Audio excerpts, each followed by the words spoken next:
Hi, I'm Fred Dolker from Dean Transportation. I'm the Safety and Training Director, and I'm here at the Transporting Students with Disabilities 30th Anniversary Conference, and I am very thankful that this organization, this conference was created 30 years ago, and it is such a great way to bring the real experts in our special needs transportation community together. I'm thankful that we can take the relationships we build here back home with us for the rest of the year and know who we should call when we have the difficult questions. I'm very thankful for TSD and the friendships and relationships I've made here.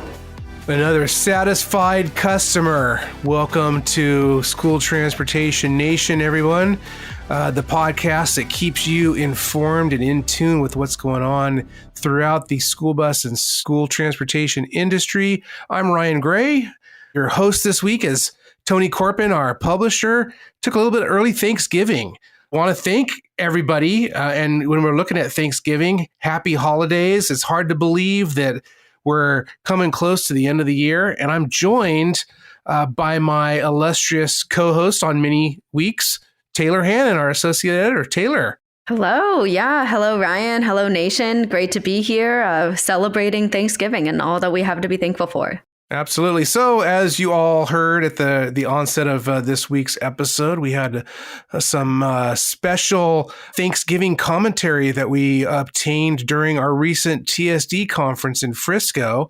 Taylor Hannon, you were there with us, of course. We had a great week writing articles. You know, you go to stnonline.com to find out more about what happened if you missed it. We have photo galleries, videos. But Taylor, you were there on the trade show floor walking around, and we knew that we wanted to get our attendees' feedback on what they're thankful for. What did they have to tell you? What did you find out? Yeah. So if you guys were there and you saw me, I was the one running around with this big giant microphone. I know a couple people came up to me and thought I was doing the PA system. I was indeed not. But yeah, so I was just kind of looking for people to kind of talk about what they were thankful for more in a professional manner. So whether that be your drivers this year, I know I talked to a school bus driver who said it was, his students that really keep him going and that he's thankful for.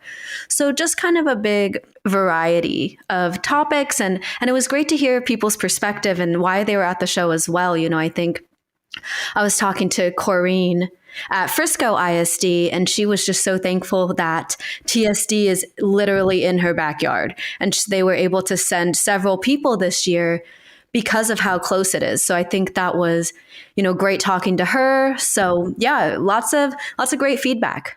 So, of course, you're mentioning Corrine Severance, who's the assistant director there at Frisco ISD, one of our valued partners. So, of course, we're thankful for the folks there at Frisco. Taylor got to meet the new director there at Frisco who took over for Doug Becker, who retired earlier this year. Jared Castor, he came over from Melissa ISD and what, young, engaged. It's really exciting to see some of the younger folks in the industry. And I say younger, he's probably not too much younger than I am. But, having done this and been in this industry for almost 20 years, Taylor, I've gotten to know so many of the folks. And, it does tend to be a little bit of an older industry. And a lot of the conversation over the decades really has been who's going to be the new leaders, who's going to take the torch and continue it on. So it's great to meet people like Jared at Frisco ISD, who is, really stepping up and into the limelight. And, when we're talking about thanks, I also want to thank Prosper ISD, which is Frisco ISD's neighbor. They stepped up in a huge way for us this year by hosting not only the rodeo on November 12th, because Frisco ISD has its annual Veterans Day parade that kind of takes over their transportation facility. So Prosper ISD stepped up with that. But we also finally did our evacuation training. So Prosper ISD hosted that. And then the next day, November 13th, they hosted NHTSA.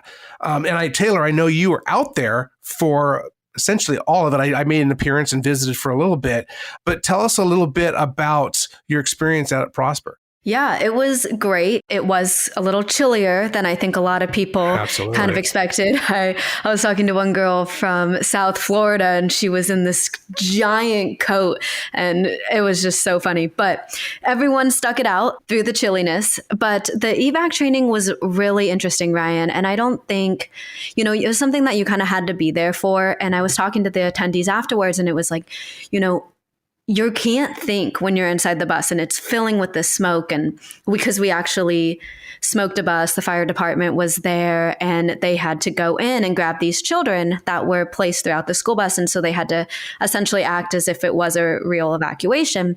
And so talking to them afterwards, the smoke filling up, like their mind is getting hazy.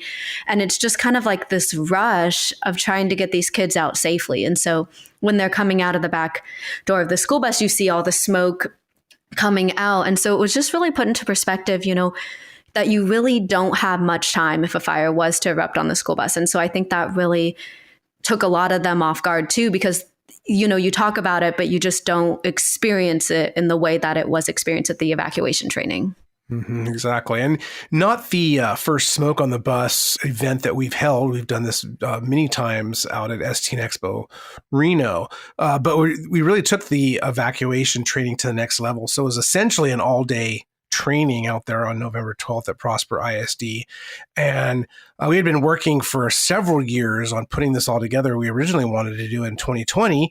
And then, of course, COVID descended. And a week before we were all headed to Frisco, we had to call the conference and postpone it. But, when you're talking about those fires, Taylor, as most everyone in the industry knows, generally speaking, a school bus could be fully engulfed in flames within 2 minutes, really maybe more like 90 seconds. But that's not taking into account the smoke, right? Mm-hmm. And the smoke inhalation that can render folks unconscious. We, of course, had that really tragic fire out in Iowa several years ago where that driver and that teenage student perished on the bus. And, it's things that you always hope never happen, but this industry always is trying to prepare for the unknown. You never know when something could happen, especially with a bunch of kids on the bus. You add to that students with disabilities. There could be students in car seats, students in wheelchairs, students with medical equipment. So really what the training did was, like I said, it took it to the next level. We had a classroom meeting, going out to the bus and operating the wheelchair lift. We had a fire extinguisher course. We had a seatbelt cutting station. We had drag blankets. I know they're called, I think, student evacuation devices is what the actual name is for them. But then, of course, we had folks on the bus and we had belted in various dolls that we use with our NHTSA training. And we put them in car seats. We put them in wheelchairs. We put them in child safety restraint systems. And then, of course, we worked with a local fire college and a local fire department there in the Frisco area to go ahead and use theater smoke.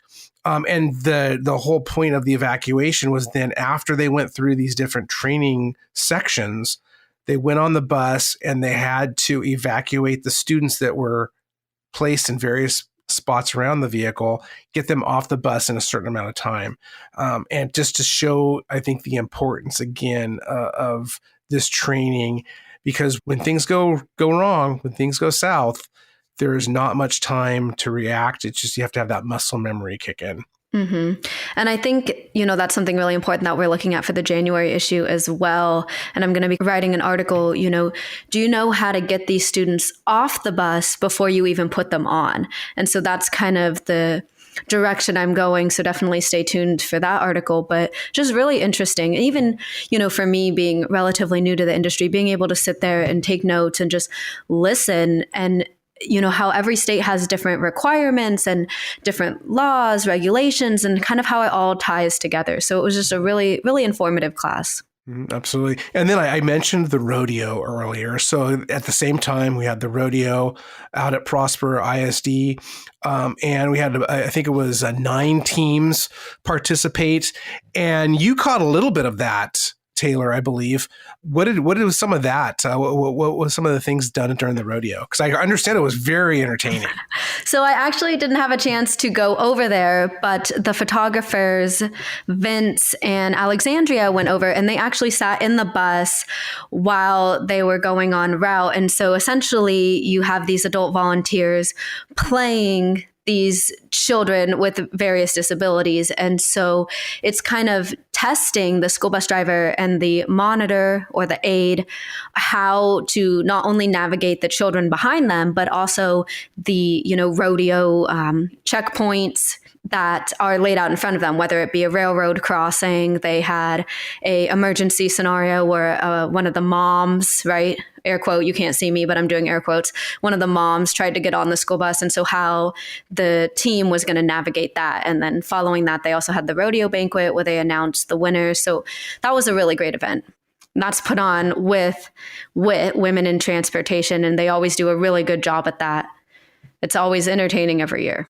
Absolutely. And that's sponsored, of course, by various companies, with the lead sponsor being Q St. Sherlock. But want to thank all the sponsors for making that happen. And you mentioned the winners, Taylor. We have an article that actually you wrote. It's up on stnonline.com. But we want to extend our congratulations once again to the team from Plano Independent School District, which is just next door on the other side of Frisco ISD. It was Kyle Collins and Bianca Joshua. And it was great because when I was over there, I actually met Kyle, not to get too gross, but went to the restroom, walked in, and there's Santa. Right there washing his hands. I'm like, Santa, I've been a good boy. And come to find out that was Kyle. So, Kyle has this big, long white beard and, had his Santa cap on. So it was great to meet him. And, I promised him that I've been good. And that I shouldn't get a lump of coal in my stocking. So he said that he was going to take that into account and take care of me. But some of the other things that jumped out at me from TSD, Taylor, was you mentioned behavior. There was a lot of content on behavior. Jocelyn Taylor, who was our autism specialist and a speech language pathologist, she was a hit among all of the sessions. I mean, all the sessions got rave reviews, but Jocelyn is so humorous and taking a topic of looking at students that are on the spectrum, and then also looking at trying to mainstream some of our higher functioning students, really made it enjoyable and made it relevant, got a lot of interaction going. What were some of the other things that stood out to you from TSD? Oh gosh, there was a lot. I think a lot was talking about, parents transporting their own children and kind of the legalities with that. There was a lot of conversation on the legal aspects of transporting students with disabilities. And so I think that was really eye-opening for me, just kind of learning that and still taking that all in and, okay, what is that least restrictive environment, and starting, essentially being like, okay, we're going to put this child on the school bus. And then if that's not right, kind of breaking it down from there. So I think looking at the legal aspect of that was really interesting. And I know we had the keynote speaker, the legal eagle, as you would call it, Vicky Coe, who kind of broke all that down for us. So that was just really eye-opening for me. Mm-hmm, absolutely. There was, from my perspective, what really stood out was we've seen the advent of all of these transportation network companies and alternative transportation companies, especially over the last decade. But in the case of some of them, they go back even further. But really in the last several years, during COVID, after COVID, with the driver shortage, we've seen these services really come into high demand. And there has been a lot of conversation out in the industry about regulations and, these companies filling that void. But then again, a lot of them not, since they're not school buses, who regulates them? And, it was really interesting to me because Linda Bluth, one of our esteemed tenured faculty members, during the session on navigating the IDEA, the Individuals with Disabilities Education Act, on November 11th, Veterans Day, she talked about the importance of the industry and utilizing vehicles like the National Congress on School Transportation to develop those regulations, because we have alternative transportation companies that are beholden more to what the school district requires. We have transportation network companies that do the same. The same kind of fingerprinting, background checks of drivers, but they fall under public utility commission. So it's really gotten muddy. The waters have gotten really unclear as to where these companies fall and what the real difference is between them. And Linda, made a great comment at the outset of that panel session, along with her fellow tenured faculty members, Alex Robinson, Sue Schutrump, and our latest edition, Lonnie Schmutz-Harden. Linda said, hey, this is really falling on the industry. The industry has to figure this out. These companies developed, they're filling a void. We know that school buses can't take every child. I think gone are the days that every child on a school bus. It's just not possible. And it really hasn't been possible for a while now. This is nothing new, but it's been kind of the elephant in the room. But she said, hey, it's incumbent upon NCST to figure this out. So I know that there's conversations going on right now throughout the industry with NASDIPs that oversees the NCST process. Others in the industry think that, it would be really interesting as we turn the page and get into 2023, as the industry starts ramping up for the return of NCST in Des Moines, Iowa in May of 2025, because we're going to start seeing writing committees really start getting active over the next, 6 months, year, that alternative transportation, a section be developed to address that, because really, you have states trying to figure it out. Some states are farther along than others. I think most fall in the latter camp, where they're really looking to others for guidance. So I think that the brain trust throughout the industry really needs to come together and start laying the groundwork and working with these alternative transportation companies and with the transportation network companies to really develop these things. Because I think that these companies, they also are looking for more direction as well. So, really interesting stuff. And again, I encourage all of you out there in school transportation nation land to head over to stnonline.com, check out Taylor's article. I got an article up there. We have tons of galleries, like I mentioned, and videos. And, in a little bit, I want to come back to, Thanksgiving, and we want to hear more from some of our attendees and talk a little bit about what the industry has to be thankful for amid all of these pressures. But first, I want to get to First Student, who offers our green tip. Thank you very much for them. We saw them out in TSD. And we want to express our appreciation for all our podcast sponsors, especially TransFinder, which sponsors and has sponsored School Transportation Nation since basically the get-go. We couldn't do it without them. So, looking at our green tip from First Student, are you one of the winners of the EPA's Clean School Bus Lottery?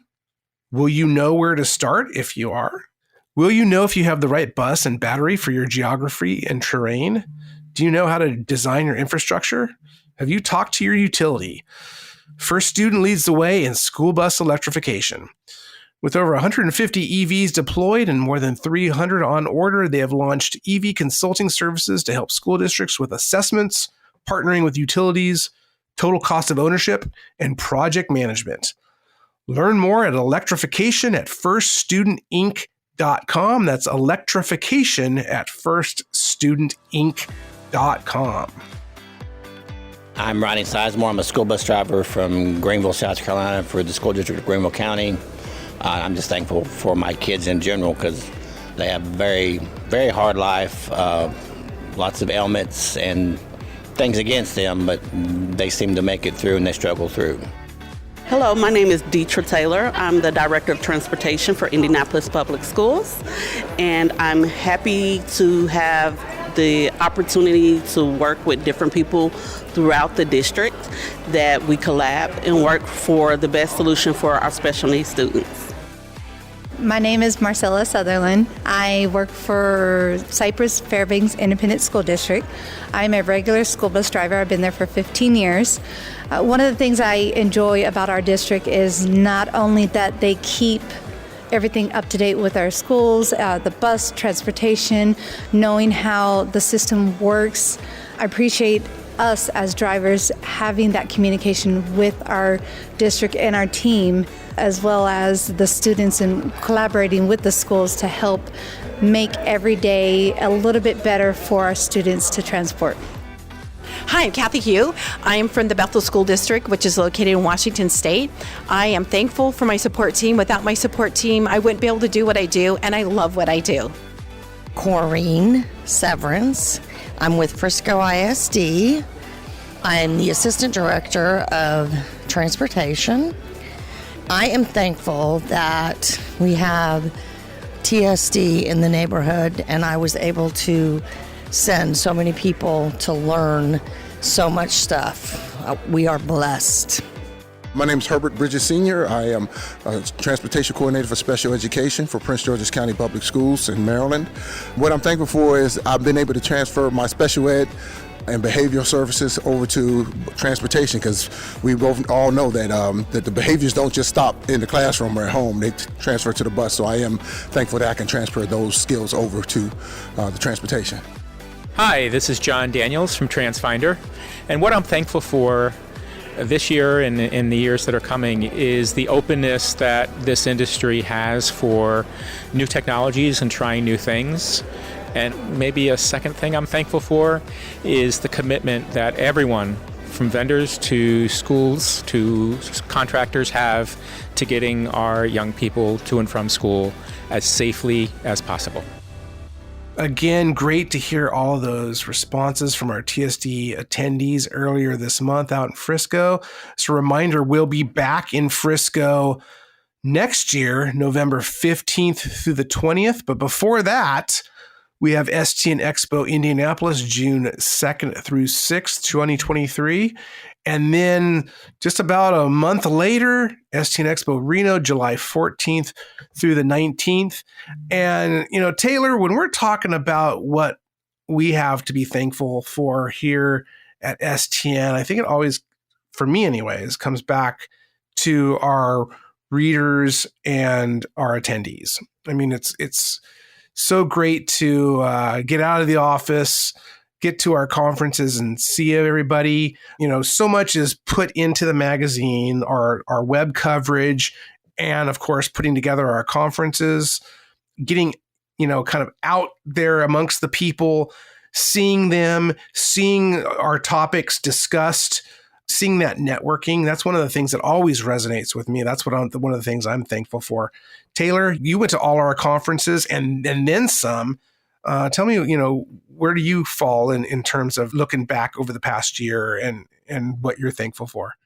I would echo that statement. I think our attendees are extremely important, but I also want to thank the people who go out there and share their stories. You know, I have talked with a lot of industry professionals, and everyone has come into this industry for a different reason. And so for me, being able to share those stories and write these articles that highlight these professionals has just been really a heartwarming experience. So, and then meeting those people in person ties it all together. So I think for me, that's been something that I've been really thankful for, is to be able to share everyone's stories and for them trusting me to share those stories. Absolutely. And before we move on and talk more about, you know, some of the things we're thankful for here at STN, I want to, you know, change the conversation a little bit, Taylor, and look at what the industry can be thankful for. And some of the folks think, oh, you know, it's been a pretty tough year, right? We had this historic driver shortage that has been ongoing. We have supply chain issues. We have inflation, so many pressures on the industry. But, you know, I think that the industry still has so much to be thankful for. And that's because for a number of reasons. The industry is so resilient. That's one of the things that always stands out to me, throughout my reporting and setting up the conference agendas and meeting with folks. There's a common saying that I hear, rolling with the punches. We're in transportation and we just get things done. To a degree, sometimes I think that hurts the industry a little bit, because it's just kind of that, it's great to have that never say die attitude and we're going to get things done. But we need to make sure as the industry that, it's not being taken advantage of, and that the industry as a whole develop that voice. And I think they've done an outstanding job. And that's one of the things that I hope that we can bring to the table here at School Transportation News and with the School Transportation Nation podcast, is to tell those stories, connect the dots, introduce people to their peers, to other operations, to vendors, to leaders on the national and local stages, so that, we can develop that meaningful direction, so that we kind of as all in the same gang, that we're talking and walking the walk and getting that information out there, so that we all feel empowered, that we can fight for what transportation needs. And certainly, again, like I mentioned, all the pressures out there.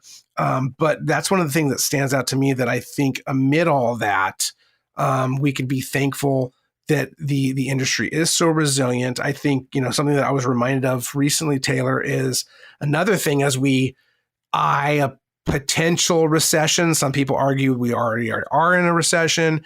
Others are saying it's coming. 2023, of course, will be keeping our eyes peeled in looking at how the economy affects society. But school transportation is largely recession proof.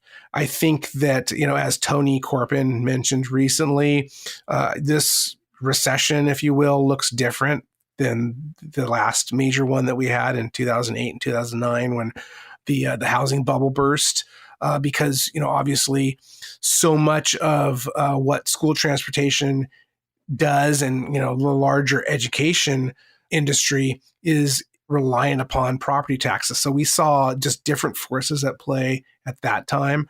But I think that's another thing that we can be thankful for.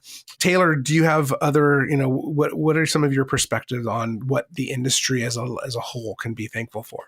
Yeah, I was taking some notes on some thoughts while you're talking, Ryan. But I think one of the biggest things is, we talk about the school bus driver shortage, but I really think we need to reflect on the school bus drivers that have stayed, and really be thankful for the school bus drivers who wake up at the crack of dawn to transport these students safely to and from school. And so don't get lost in this idea that you're in such a shortage. Really take time, I think, this next week to focus on those drivers that are there, that are, impacting the students. They are educators just like those in the classroom. And so I think to not lose that aspect and just really thank the drivers.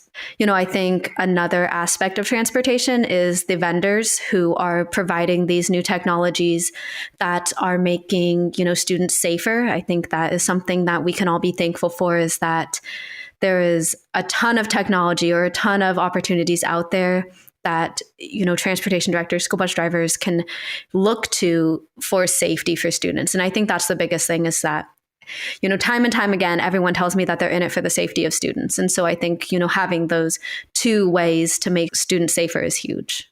And I think the most obvious thing to be thankful for, you just mentioned it, is the students. I mean, without them, there is no school transportation, right? That's why this industry exists. It's for the students and their families, of course. But without students needing a ride to school, there's no need for school buses. There's no need for all the other modes that students take. Also, the industry should be thankful for the parents who entrust the industry with their children. I know sometimes that can be a delicate relationship between transportation and the parents. But as we saw at TSD, it can be a very beneficial one. We had a session advocating for the best care where we had a parent from Frisco ISD join a panel alongside Jared Castor, who I mentioned earlier, who's the new director of transportation there at Frisco ISD. And we had consultant Teresa Anderson recently off the NAPT board. She completed her tenure there. And then was facilitated by our tenured faculty member, Alex Robinson. But it's showing you how that relationship can be beneficial. The IEP meeting is so important, and so much of TSD is about getting transportation's voice heard. Not always does transportation or can transportation be at the actual IEP meeting, depends on the student. It comes back to what their needs are and how involved transportation needs to be. But at the very least, the transportation is talking with all the stakeholders, and they're given a seat at the table to get that perspective there. And it's so important that parents have that avenue open to go to transportation. They know who transportation is. They know who their driver is. They know who they can go to if they have questions, requests. Just looking at that whole ecosystem, it's so vital. So again, so much that the industry has to be thankful for this Thanksgiving. And, again, it comes back to that really for me, the people.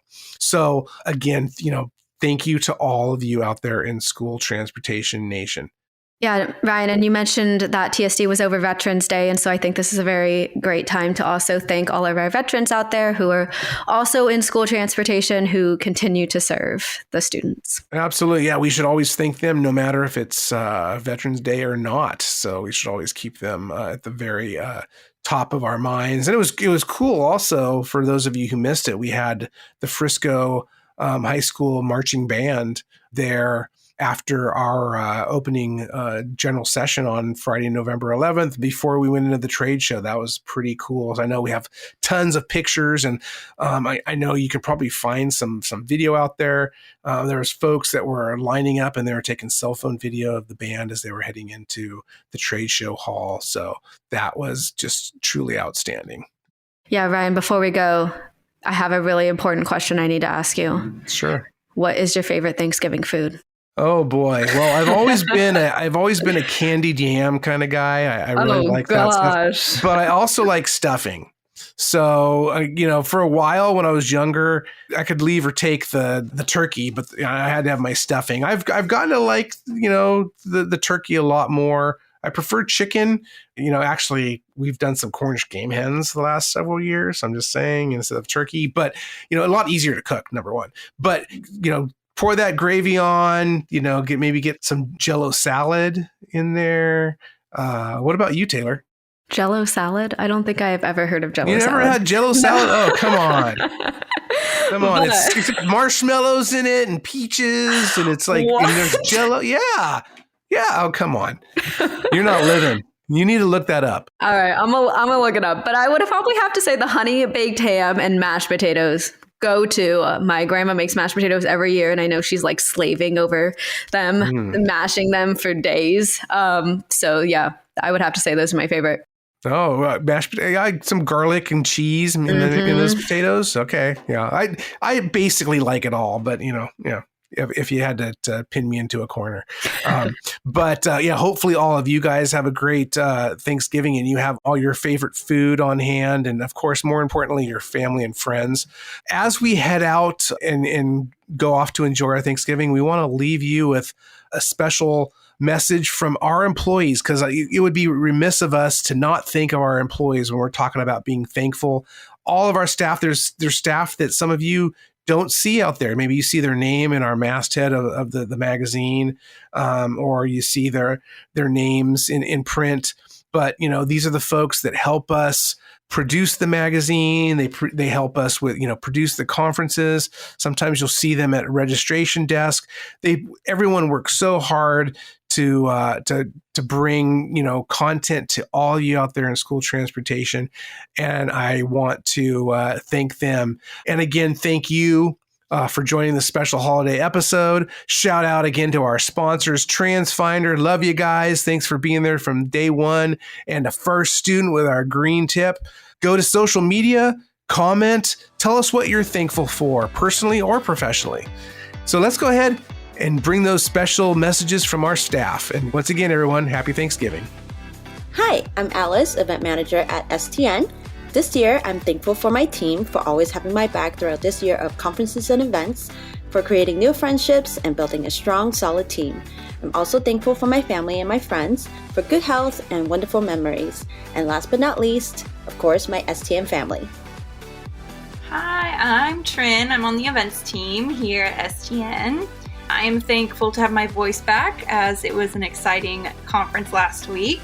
And I'm thankful for all the new people I was able to meet this year and all the new experiences and memories I made with them as well.